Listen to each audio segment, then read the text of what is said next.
Hey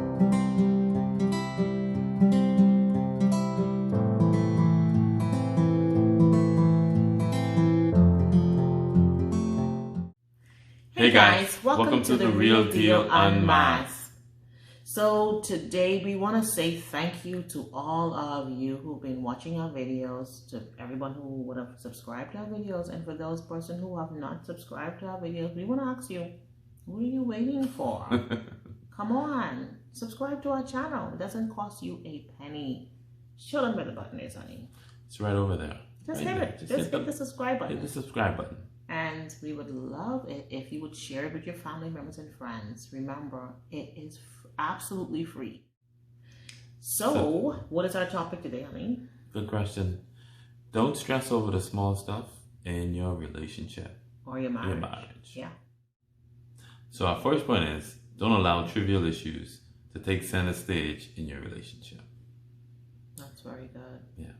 Sometimes we can allow small things to just fester and we dwell on it and allow it to become something that's so significant, and you end up just rowing over things that have no real concern or real power, no bearing, things that really aren't that serious. So you got to be careful. You can't get caught up just arguing over small things, because no one's perfect. Understand that you're not a perfect spouse. You didn't marry somebody, or you're not in a relationship with somebody that's perfect. Yeah. So people make mistakes, things happen. So don't get caught up just arguing or being concerned over things that are just small issues. Learn to sit down and resolve the issues and work through it. You know? Yeah, I totally agree. A good example: you're going out with your significant other, someone else see her, or vice versa, and guess what? You cannot stop someone from looking at your significant other, but then that person could stop you from enjoying the evening. I don't know if that makes any sense. Yeah, no, you looking at me. I mean, you don't think that you had an issue before? Of course, many times I had an issue with my spouse. With me? I'm talking that no. I'm talking about, you don't have the issue before when you used to be upset when people look at me? No. Honey. I upset with someone looking at you? Or you were upset with someone looking at me? Honey, I'm sure I had a time when I was upset with someone looking at you, but you're trying to tell me that you had no time when someone's looking at me, you was upset when you're going to be those guys and everything? Someone looking or someone saying something while I'm with you is two different things. If they're looking, that's fine. You're beautiful. I expect them to look. But it's like you and I go places and be like, I see the way this person look at you. That was another part of what people used to say. Yeah, but that's a trivial issue. But no, I'm just saying, yeah, that is. He's absolutely right. And then it goes from there. Like, oh yeah, she's looking at you like that. But I wasn't looking at them like that. I mean, and then you could allow that to be an issue where that's a conversation for the entire day. You go out to dinner. I couldn't remember. I knew that. I knew that one. I thought it was the two of us. Oh, you thought it was the two of us? It wasn't you? Honey, no time. When we were younger. Never was a time when someone looked at me. Guys, give us a second. There's never a time that someone looked at me and you wasn't upset and you didn't say, I saw you look at him. Or I see how the guy look at you. You tell me that was the guy? I see how the person look at you. Yeah. No. I don't care how someone look at you. I care if you and I together and they saying something, that's a different thing altogether. And I would be extremely upset. Yeah. Because that's disrespectful. Okay, so. But it wasn't me. So tell us what happened. It really wasn't me. So this is something that I'm sure that every person might. Someone gonna. I just really didn't notice me. So okay, guys. So yeah, it wasn't a good example for me. That was a good example. If you lock up. Yeah. Okay. So yeah, it may have been a time, one time or so, that I may have. One time or so? It was more than once.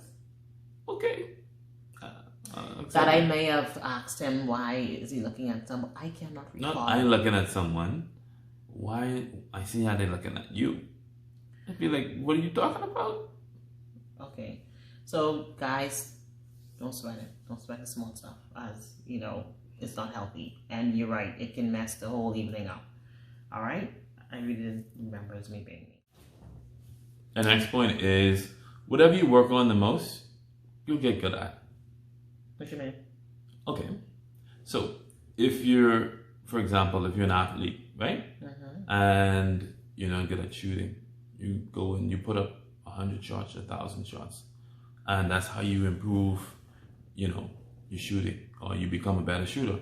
So in a relationship, sometimes we don't realize that we're working on something constantly, and it's a negative thing, and that's why it continues to stay there. So sometimes we be arguing over petty things continuously, and not realizing that you've made that a part of your relationship, as opposed to you spending time being happy. And sometimes you could be so used to arguing or just bringing up small things until you become good at it and you don't realize it, and your spouse can't stand it, and you guys have a roadblock in there because it's just something that you do all the time. You're always bringing up small things. You're always highlighting issues. So you have to be careful not to concentrate on something continuously, because once you continue to do something over and over, you get good at it. It's called practicing. Oh, that's really good, honey. That's practice coming home every day. Excuse me. Fussing. The Bahamians, we say rowing all the time. You will know how to celebrate. You know, the first thing come to your mind is where you been, and why you didn't call me. You master the art of just rowing. So you could master the art of being a rowdy spouse, right? And that can drive each other, your significant other, crazy. So be very careful what you're focusing on and what you're doing the most. So our third point is always remember that as bad as things are, it can always be worse. Right. We're in the midst of a pandemic where, so many people are out of work. Some people are working and they're on days. So you got to look at it and take the positive out of every situation. If you're working and you're on days, thank the Lord you have a job. And if you're working and you're not on days and you have full salary, listen, you got to be extremely grateful, because there are so many people that are not employed. There are so many people that are underemployed because they're not earning sufficient funds to really meet all of their obligations. So you got to look at where you are and you got to find the best in your situation. You have to understand that where you are, you're still blessed. You have life, you're in good health. So appreciate that. Appreciate that you're not in a hospital on a ventilator. Appreciate that you're not out on the streets homeless, driving around because you have nowhere to sleep. So you have to look at where you are and concentrate on the positive things and not on the things that you don't have. A lot of times, and it's human nature for us to always think about what we don't have, or what we don't see, or what we want to get that we are unable to get. I can't pay this bill, or I can't get some new shoes, or I can't get this, but you can eat, you have some place to sleep, you have some funds, you have each other. That's what's important. You can't be caught up on things and not understand that you can rely on the person that you have to help strengthen you, to help, walk you through a situation. You're absolutely right, honey. Don't look at where you at. Remember that whatever you see can change. Remember what faith is all about. Faith is actually the substance of things hoped for. Right. The evidence of things that you cannot see. So you need to continue to trust the process, and where you at, make it work. Make the best out of it, because listen, things can change really fast. Yes. And you have to be mindful that seasons never remain the same. You got to remember that in life, you have some up times and you have some down times. Yes. That should not define who you guys are. Right. You got to continue to roll with it. The true definition of your relationship is how you work through those up times and down times.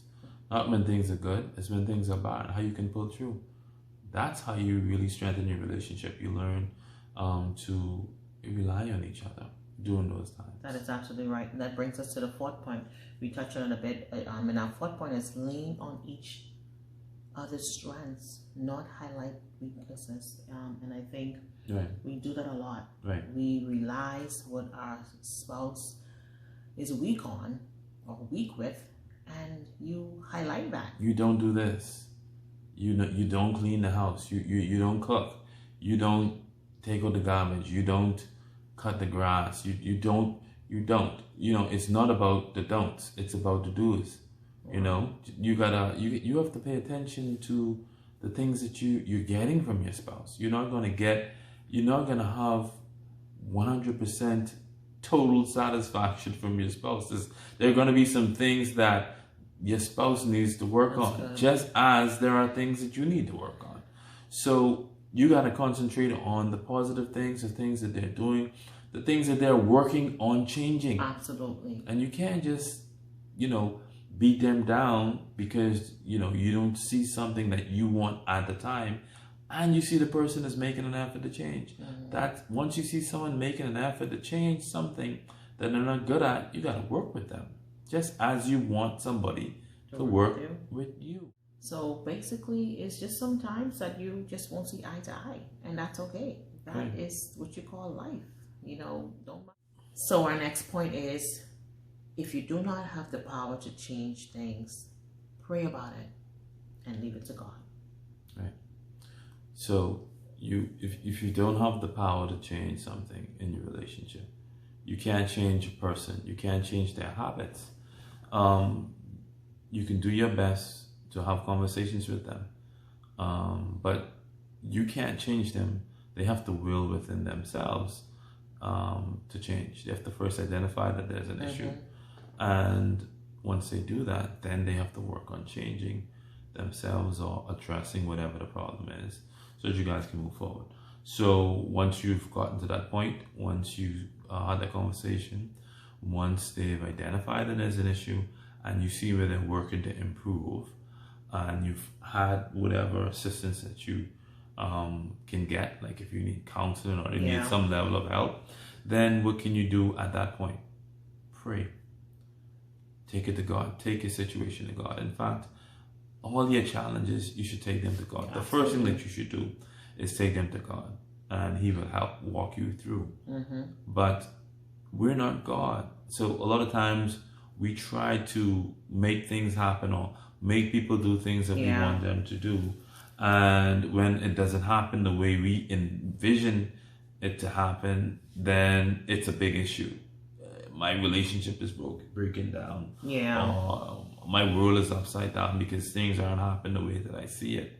Life doesn't work that way. No, it doesn't. No. And it's important to remember that only God can change the heart of man. I think we forget that sometimes. Right. When we're so anxious to want things to be perfect. We're so anxious to try and change people and make people do things, whether it's good that you want from the individual. You can make someone do something, and you should not even want to make people do things. Right. Because if you make people do things, it's not going to be consistent. They're going to change. They're now just doing things because of you. Right. So it's important to, just like my husband said, just pray. You do what you can do, and you trust God. Pray about it and leave it alone. If you can change it, why are you going to stress over it? And that's why we're trying to tell you. Especially if it's not a big issue. Yeah. If they're abusive or something, then fine. But if it's something where, it's a trivial issue, come on, I mean. You're not saying that no issues is bigger than, depending on whatever you can deal with. Right. You know what you can handle. But we're just trying to encourage you that, listen, life on the whole is so challenging, especially at this time. Try not to focus too much on things that you can't change. Right. Do what you can do, like James is saying, and then pray about the rest. And trust God. He will definitely see you through. Yes. So our final point that we want to touch on is that trust in God for everything, man. It's important that you trust in God for everything. We can't stress that enough to you guys out there. Listen, no one owe you nothing. No one owe us nothing. At the end of the day, the Bible speaks about these times. It's going to be rough times. But he promised us one thing, that this too shall pass. Right. He will never leave us nor forsake us. Right. Even though sometimes it feels like it's so unbearable. And trust me, we can tell you. Right. We know at the end of the day is that when you think that you're carrying yourself, when you think that you're carrying your family, when you think that you're the one who's paying the bills, when you think that you're the one who has a great job and you're making this 6-figure, guess what? It ain't nothing about you. It ain't nothing but your education. It's only God. We get caught up sometimes and thinking that we make things happen. Guys, it ain't nothing about you. No.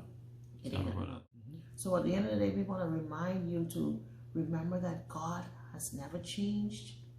He never left you, and he will never forsake you. He is always with you, like he promised to the end. So be encouraged, guys. Yes. Trust God in everything. Everything. So thank you so much for watching our video. We're so grateful to each and every one of you. Please, if you haven't done so, please hit the subscribe button. And please hit the like button. And don't forget to share our videos with friends and family members. If you have any comments or questions, you can always email us at therealdealunmasked@gmail.com. Thank you so much. God bless. Bye-bye.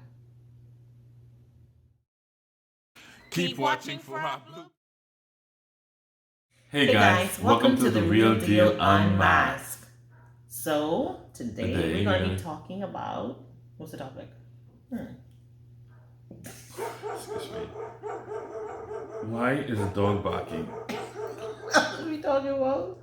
Why dog barking? Where did he come from? I don't know. You can't even say get. No. Oh God. Stop it. You gotta delete some meeting. Hey guys, welcome to the Real Deal Unmasked. That's your stomach? Yeah, that's my stomach. Sorry. You gonna eat today? I did eat. What you eat? I had fire engine. Alright, let's go. Hey guys. 1, 8. Hey guys. She's at 10, we go 5 or 10, that's 7 and 10. You can't see it. My eyes. You can't see it. Oh baby, we gotta get our eyes tested. Okay, let's do 25. Yes. Yeah. You can see? Yeah. It's pressed off. This is ridiculous. Give me something. This stuff. What the heck? I know where your mouth be. Right on you. Press stop. No, you're not.